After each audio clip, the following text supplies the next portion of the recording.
Substance. Podcast stupéfiant. Bonjour à tous, bienvenue dans Substance, Philippe et le Patriarche, épisode 3. Philippe travaille donc comme un chien au Patriarche sans être rémunéré et sans même pouvoir profiter du résultat, puisqu'on lui fait manger de la nourriture périmée récupérée dans les supermarchés. En plus de ça, il se fait tabasser après avoir pris de la datura, et il vit toujours avec cette impression de ne pas pouvoir partir et d'être constamment surveillé. L'expérience au Patriarche est cauchemardesque et Philippe n'a plus qu'une seule idée en tête, partir. Réglez le son, mettez-vous bien et écoutez, vous êtes dans Substance.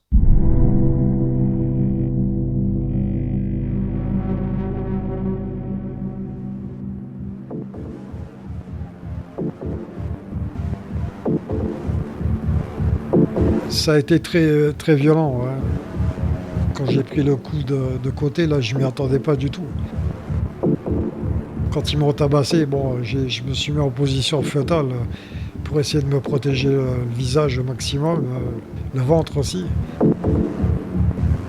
Mais je veux dire, j'y suis allé de bon cœur. Hein. J'étais encore sous l'effet de la datura, plus les coups, j'étais complètement perdu, quoi. Et c'est le lendemain, quand j'ai pu rassembler un peu mes esprits, je me suis dit, là, faut que tu te barres, et vite, quoi. Mais comment ?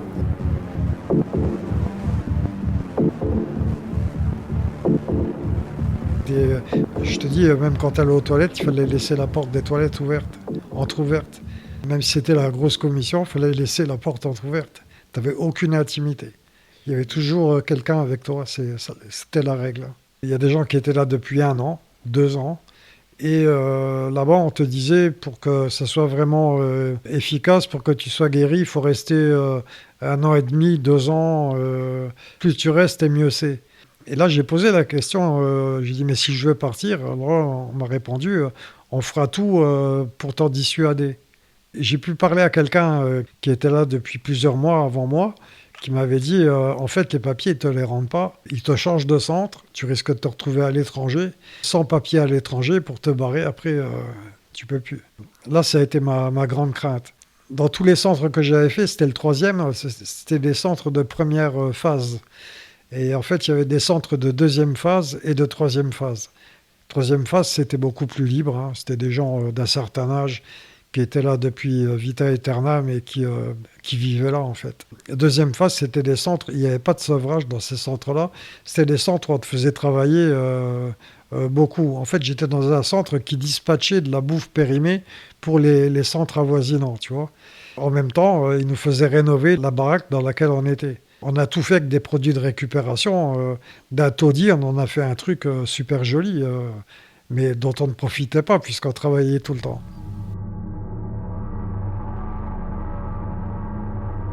Association internationale Lucien Angèle Mailleur. En France, je ne sais plus combien il y avait de centres, mais rien que dans les Landes, la Gironde, là où j'étais, rien que dans ce coin-là, il devait y avoir 4 ou 5 centres. Donc c'était assez tentaculaire. Hein. Dans toute la France, il y en avait, et il y en avait à l'étranger. Tu pouvais demander à partir en Amérique latine si tu voulais. Ils te payaient la moitié du billet d'avion et le reste c'était toi. Tu pouvais partir aux États-Unis, au Canada aussi. Toujours avec le même système de travail et de contraintes. Donc tu pars aux États-Unis mais tu verras pas les États-Unis. Tu verras que le centre. Tu ne sors jamais du centre.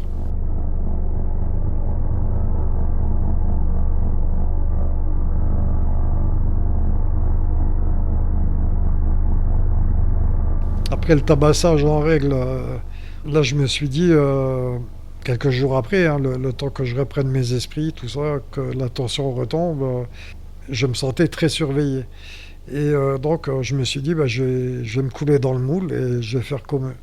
Avec les sevrages, je me suis montré très vache, je veux dire, peut-être encore pire qu'eux, et pour endormir un peu leur méfiance. Donc je me suis coulé dans le moule au détriment malheureusement d'autres personnes, mais là-dedans c'était, si tu veux te barrer, je veux dire, c'est chacun sa gueule, quoi. Ils avaient remarqué que que je pouvais travailler assez fort, assez dur. Un soir, on me dit, Philippe, tu changes de centre. Et là, j'arrive dans un centre dit de deuxième phase. Donc le centre qui dispatchait la bouffe périmée dans les autres centres alentours. Il y avait un camion qui était là et un chauffeur avec un autre qui était chargé après d'aller livrer les palettes que nous, on faisait pour tel centre. Et où on travaillait aussi à la rénovation de... C'était un ancien moulin, là c'était à Saint-Sévère, dans les Landes aussi. C'était un ancien moulin. Donc on a retapé tout le côté logement. Au départ c'était une ruine, on a fait un truc à tomber, quoi. Il y avait des gens qui étaient de tous les métiers, donc on a travaillé comme d'arrache-pied pour en faire un truc très accueillant, quoi. On avait aussi un élevage de poulets dont j'étais le responsable. Il y avait aussi, je sais pas, 500 poules, donc j'allais ramasser les œufs, tout ça, mais on était toujours... ne perds pas de vue qu'on était toujours à deux, jamais seul. Là, ça faisait 5 mois que j'étais au Patriarche, en tout et pour tout. J'avais qu'une idée en tête, c'était de mettre les bouts, de partir, de me barrer. Donc j'attendais quelque part, je me dis si l'occasion se présente, je le fais.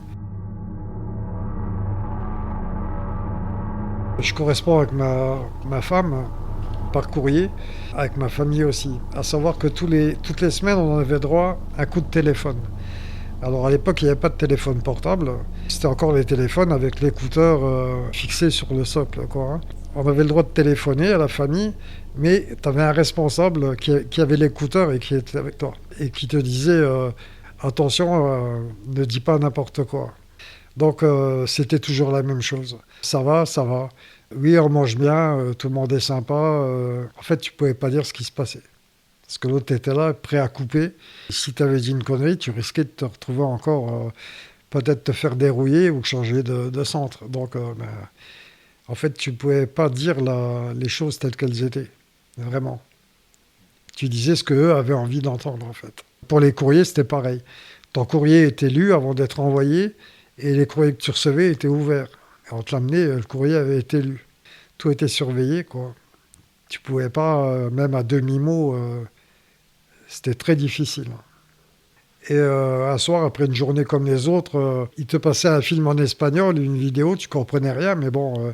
et là, tu n'avais pas le droit de dormir. Si tu commençais à t'endormir dans la salle, devant la vidéo, on te mettait un coup de coude, on te disait « Philippe, tu pouvais pas dormir, hein, tu étais mort de fatigue et tout, donc tu essayais de gratter un petit peu 1 minute ou 2, mais tu pouvais pas.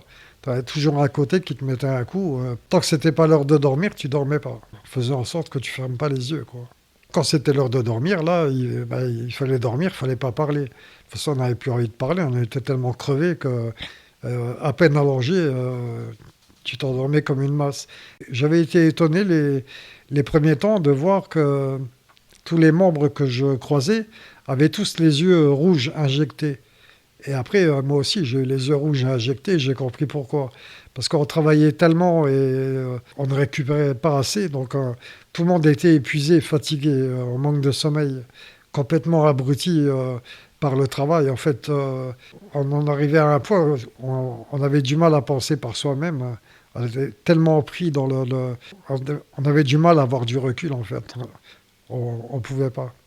Donc c'était aussi comme ça qui nous tenait, par un travail éreintant et très difficile de voir les choses avec du recul pour analyser la situation correctement. Et de temps en temps, ils essayaient de te motiver en disant peut-être que Lucien va passer aujourd'hui. Alors il fallait que le centre soit nickel, on faisait le ménage comme des dératés. En fait, il ne venait pas. On nous a fait le coup 5 ou 6 fois. Il y a Lucien qui va venir, donc tout le monde était... Dieu arrive, quoi.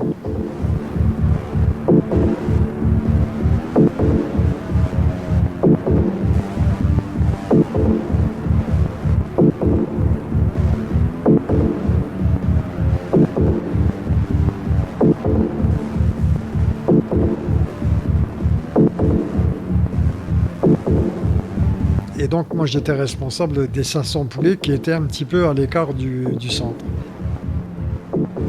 Il fallait passer par un petit chemin forestier derrière le centre qui était en pente. Tu avais 200 mètres à faire. Chaque fois que j'allais au poulailler, il y avait tout le temps quelqu'un qui venait avec moi, jamais seul. Il y a eu un jour où je suis monté au poulailler. L'autre qui devait venir avec moi a été appelé, je ne sais plus pour quel truc, par le responsable. Donc moi j'ai attendu. Je voyais personne revenir.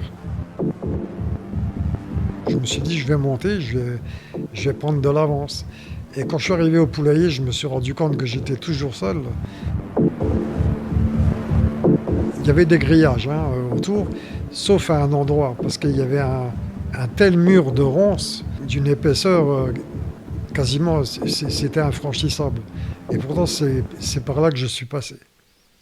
J'ai traversé un buisson de ronces qui était d'une épaisseur de plus d'1 mètre, des épines très très grosses.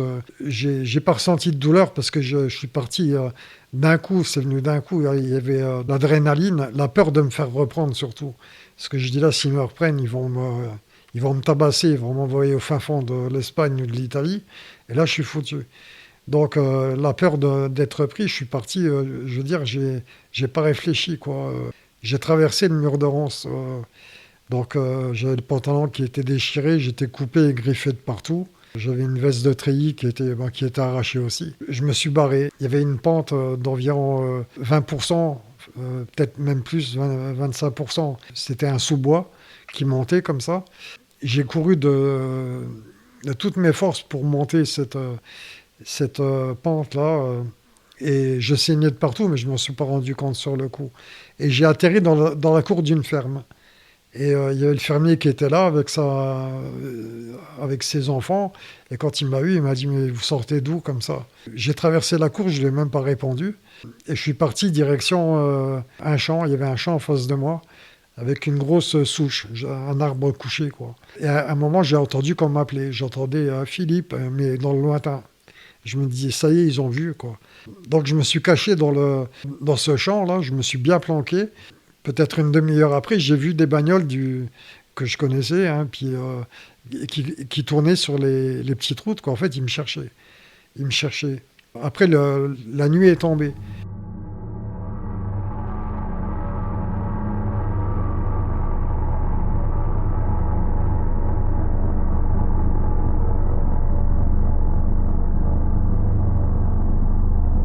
Ah oui, il faut te dire aussi que dans le centre de deuxième phase, j'avais sympathisé avec un Portugais. On s'entendait très bien. Lui aussi, il m'avait dit qu'il voulait partir. Il avait une carte de téléphone qu'il avait réussi à passer. Je ne sais pas comment il l'a passé, mais en tout cas, il l'avait passé. Et il m'avait dit sur la carte, il doit me rester 2, 3 unités, pas beaucoup. Il me disait pas beaucoup. Et je savais où mettait la carte. Et la carte, je lui avais piqué. Mais pas le jour où je me suis barré, je l'avais piqué peut-être 2 semaines avant. Et lui, il me disait, j'ai perdu la carte. Et il me dit, c'est toi qui... Je dis, non, je te jure que non. C'était moi qui avais la carte, que j'avais planquée à l'extérieur du centre, dans le poulailler, en fait, que j'avais planquée sous une pierre un peu à l'écart. Enfin, ça aurait été difficile de la trouver, quoi, si tu savais pas. Et quand je me suis barré, évidemment, j'ai pris cette carte de téléphone. Et donc je me suis caché dans ce champ, un peu dans la forêt, jusqu'à la tombée de la nuit.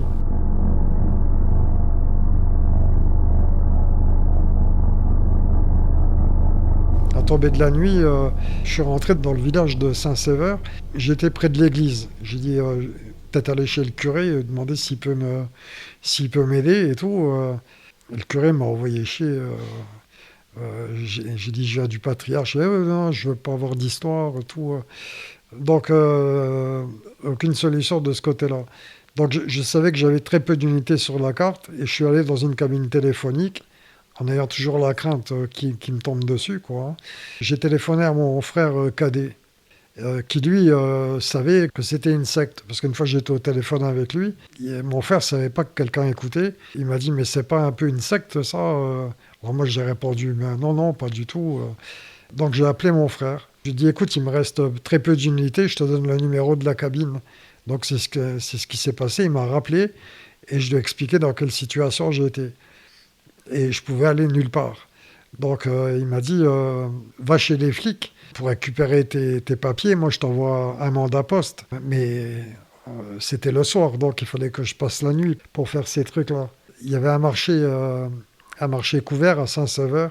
À côté, il y avait les gros bacs à poubelle, tu sais. Et j'ai passé une partie de la nuit planqué derrière les bacs à poubelle, assis sur une caisse.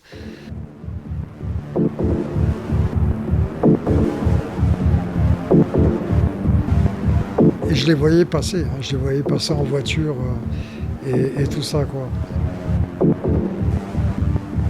Après, je suis rentré dans une cage HLM, porte qui était ouverte. Donc je suis rentré, je suis monté au deuxième ou troisième étage, je ne sais plus.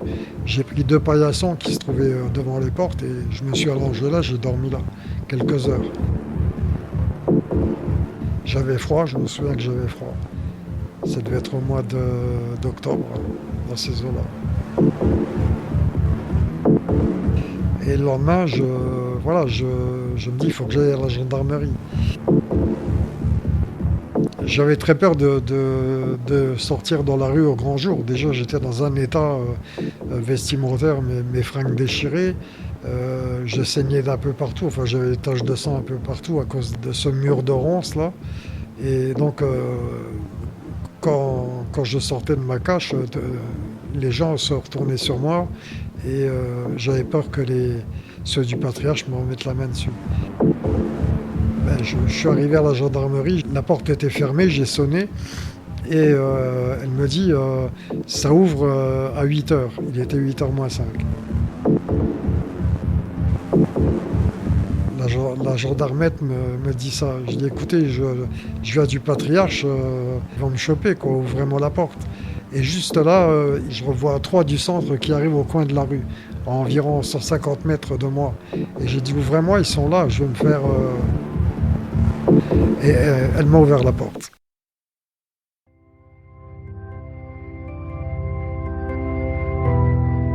Avec un système de gâche électrique, donc je suis rentré dans la gendarmerie. Et là, elle m'a fait asseoir, elle m'a dit attendez l'adjudant. L'adjudant de gendarmerie arrive, je me présente et je lui explique le topo. Il me dit ah oui, il me dit ça, il me dit on connaît et on va vous aider à récupérer vos papiers, on va vous escorter. Donc je suis revenu au centre. Ceux qui étaient sur le trottoir me voyaient, ils me fusillaient du regard, mais ils ne pouvaient rien faire. Donc ils m'ont ramené au centre, ils ont récupéré mes papiers. Et il y a un des gendarmes qui a dit attention, n'allez pas le récupérer une gare plus loin ou 2 gares plus loin, parce que demain il doit nous appeler de chez lui. Et nous, on vérifiera qu'il est bien arrivé chez lui pour être sûr qu'il ne soit pas intercepté. Parce que souvent, il faisait ça. Hein, il t'entendait à une gare plus loin et puis il te remettait le grappin dessus. Donc c'est le gendarme, tu vois, qui connaissait un peu le fonctionnement et qui a dit on veut être sûr que dans 24 heures, il est bien chez lui. Donc ça s'est passé comme ça.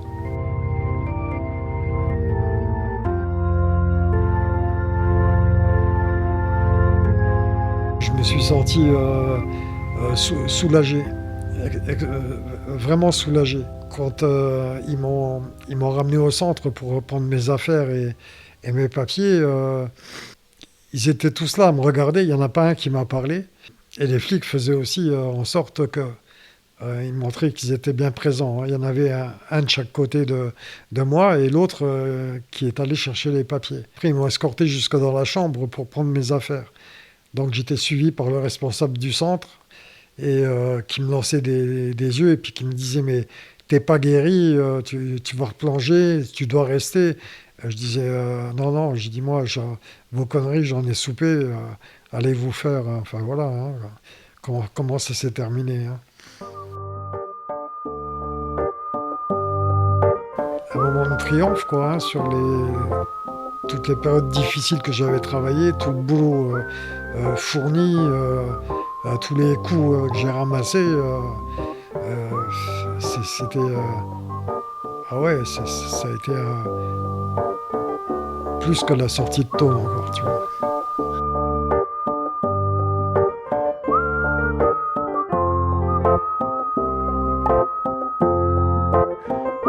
Philippe n'est pas le seul à s'être évadé de cette manière du patriarche. Sur internet, j'ai retrouvé plusieurs témoignages de personnes qui y sont passées et qui ont dû faire la même chose, s'enfuir et revenir récupérer leurs papiers avec la gendarmerie.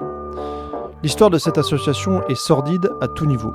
Non seulement Lucien Engelmeyer, le fondateur, s'est outrageusement enrichi sur le dos des héroïnomanes, mais de nombreuses personnes ont dénoncé son goût pour les jeunes filles qui étaient accueillies au patriarche. Lucien Engelmeyer a d'ailleurs fini par être condamné par la justice française en 2007 à 5 ans de prison pour dérives sectaires, abus de biens sociaux et emploi de travailleurs clandestins.